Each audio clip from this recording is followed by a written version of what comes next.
What's going on, guys? Porcupine Theater here, and as promised, I have information about the supplemental draft that took place yesterday, Wednesday, on WWE.com.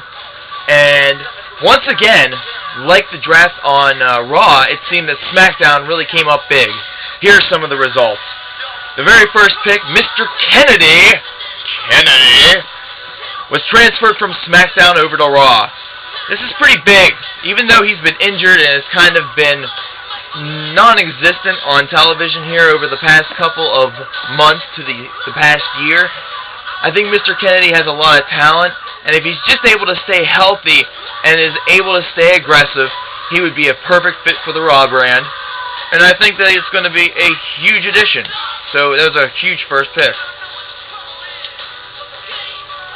The second pick in the draft was Shad from Crime Time, going from Raw to Smackdown, which means that Crime Time officially would have been disbanded. Now I say would have been, I'm foreshadowing to something that happens later. You can probably already guess. I'm bad with, hiding stuff like that, because people will flip out. But I think this is a good pick too. He's got a lot of talent and a lot of ability.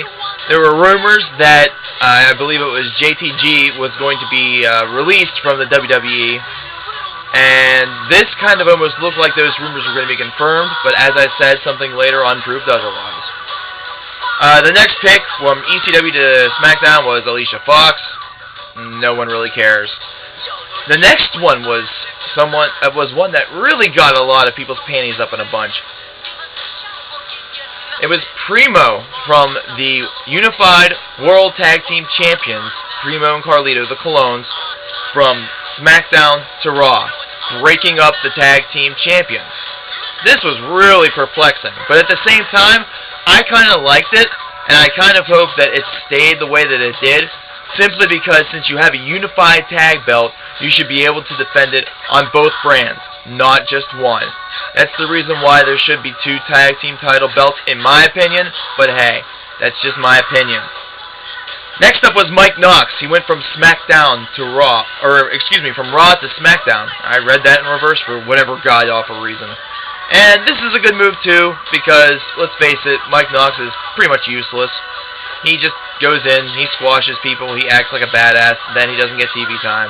So they might be able to use him on SmackDown, but I don't know if he's going to really get a lot of hits. The next pick to ECW from SmackDown is Ezekiel Jackson, otherwise known as the protege of the Brian Kendrick. This is a place where Ezekiel Jackson can maybe establish himself more as a wrestler than a manager, so I think it's a good move. So kudos on that. Nikki Bella was the next one. She went from SmackDown to Raw. She's hot, but who cares? The next one was Candice. She went from Raw to SmackDown. Again, hot. Again, nobody really cares. The next one was Zack Ryder. He went from SmackDown to ECW.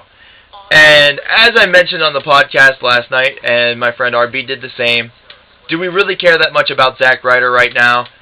I mean, really, Ryder and Hawkins are kind of a dead tag team. Haven't really done too much, so you're not looking at a big loss there. Next was Chavo. Chavo Guerrero went from SmackDown to Raw. This is an obvious move that he could be with Vicky Guerrero. Of course, one would argue that this really really says that the draft is not random at all. And well, yeah, obviously, come on, let's use a little bit of logic here, folks. Next was Ricky Ortiz from ECW to SmackDown. We went from having no TV time to having TV time on Raw in the 15-man Tri-Brand Battle Royal to getting what would consider to be a promotion. Rally towels be damned. He's going to be on SmackDown. Next up, from Raw to SmackDown, Layla, otherwise known as William Regal's little protege. We haven't seen William Regal in quite some time, so this was kind of obvious. Hornswoggle went from ECW to Raw. A lot of people on the website said that this next pick was going to be huge. Obviously, by huge, they mean short. I don't get it. Next up, we have from Raw to ECW, D.H. Smith, who, of course, is the son of Davey Boy Smith, or the British Bulldog. A lot of people are hoping that between him and Tyson Kidd, we're going to have the evolution of a New Heart Foundation. Is Vince really going to be willing to take this route, though? Of course, after all of the negative feelings that he and Bret Hart kind of mutually shared, it's hard to tell, but it would be pretty cool if they did it. The next one was a blockbuster. From ECW to SmackDown, John Morrison. And it looks like he's going to strike out as a singles competitor since The Miz got drafted to Raw on Monday night.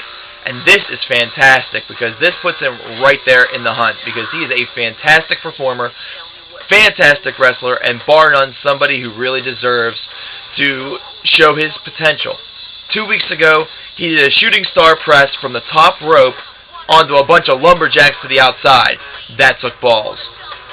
Next up, from SmackDown to Raw, the other member of the Unified Tag Champs, Carlito. Which means that the belts are intact, the team is intact, but now it kind of makes us wonder, are they going to be able to defend it on both shows or just Raw? I'm hoping that they're going to be defending it on all shows. That's just me, though. Next up, from SmackDown to ECW, Natalya. Again, this is a New Heart Foundation promise because she's dating Tyson Kidd, but it may happen, it may not. Festus went from SmackDown to Raw. Oh boy. JTG went from Raw to SmackDown, which means Crime Time is still intact, which is very good. And SmackDown fans, I think, are really going to enjoy their antics. It's kind of a fresh start for them, and that's really, really good because they've not been getting a lot of time on television on Raw recently, and they really need it. Fans love this tag team. Next to last, Dolph Ziggler, who did virtually nothing on Raw. He had a total of 2 matches, I think. He went from Raw to SmackDown, where hopefully he'll get a little bit more exposure. And finally, the final draft, the Brian Kendrick goes from SmackDown to Raw. He's Ezekiel Jackson-less, which unfortunately means that he's probably going to be getting squashed on a weekly basis because his size just really does not fit in with the mold of the Raw superstars. There's a lot of big men on Raw, and he's going to have to almost be a Rey Mysterio type performer, the ultimate underdog, in order to have any chance. But anyways, guys, that was the supplemental draft. As I said before, I really think that SmackDown emerged as the victor here because now, once they get a world title back there on the program, they're going to have a lot of people that are going to be able to vie for it, and that's great news.